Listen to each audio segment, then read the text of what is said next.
객체 지향 설계 원칙 중 서브 타입은 어디에서나 자신의 기반 타입으로 교체할 수 있어야 함을 의미하는 원칙은 무엇인지 맞추는 문제입니다. 첫 번째 ISP, 두 번째 DIP, 세 번째 LSP, 네 번째 SRP. 네, 객체 지향 설계 원칙이라고 했잖아요. 네, 이거는 솔리드를 기억해 주셔야 돼요. 솔리드요. 네, 그래서 이제 S는 SRP, 단일 책임의 원칙이고요. 네, 그 다음에 O는 OCP, L은 LSP, 그 다음에 I는 ISP, 그 다음에 D는 DIP. P는 프린시플이죠. 네, 그래서 하나씩 보면 이제 첫 번째 SRP는 단일 책임의 원칙인데요. 이제 하나의 객체는 하나의 책임을 가진다라는 거고요. 하나의 객체에다가 여러 개의 책임을 부여해서는 안 된다는 거예요. 네.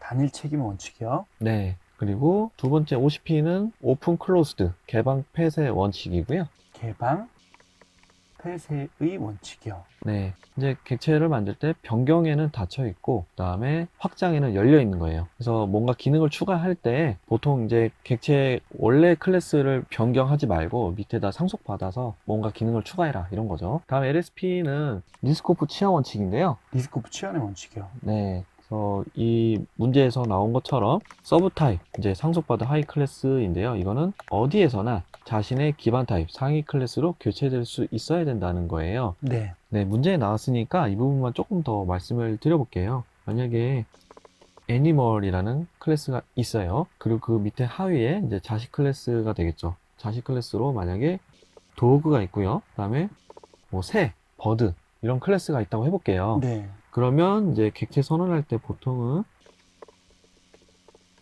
이런 식으로 쓸 거 아니에요. 네, 근데 이거를 이제 자식 클래스로 쓸 수 있다는 거죠. 그리고 또 원래 보통은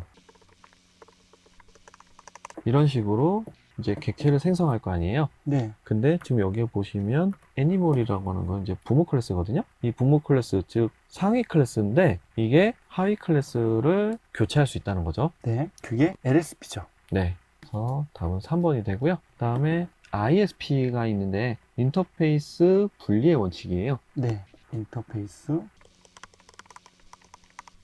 네. 그래서 이제 사용하지 않은 인터페이스는 만들지 말라는 거고요. 네, 그 다음에 마지막으로 의존성 역전의 원칙이 나옵니다.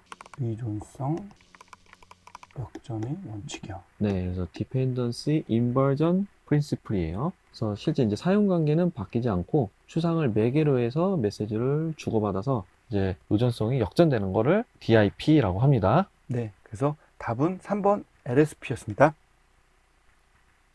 클래스 설계 원칙에 대한 바른 설명은 어떤 건지 맞추는 문제입니다. 첫 번째, 단일 책임 원칙. 하나의 클래스만 변경이 가능하다. 아니죠. 아닙니다. 두 번째, 개방 폐쇄의 원칙. 클래스는 확장에 열려 있고 변경에 닫혀 있어야 한다. 네, 맞습니다. 네, 맞습니다. 이게 OCP죠. 네, 세 번째, 리스코프 교체의 원칙. 여러 개의 책임을 가진 클래스는 하나의 책임을 가진 클래스로 대체되어야 한다. 네, 방금 앞에서 풀어봤었잖아요. 리스코프 치환의 원칙은 이제 서브 타입, 이제 상속받은 하위 클래스는 어디서나 자신의 기반 타입, 상위 클래스로 교체할 수 있다. 이게 리스코프 치환의 원칙이었어요. 네, 그래서 이거 아니죠. 네 번째는 의존 관계 역전의 원칙. 클라이언트는 자신이 사용하는 메소드와 의존 관계를 갖지 않도록 해야 한다. 네, 이게 아니라 이제 실제 사용 관계는 바뀌지 않으며 추상을 매개로 메시지를 주고받는 게 DIP, 의존성 역전의 원칙이에요. 네, 그래서 아니고요. 답은 2번입니다.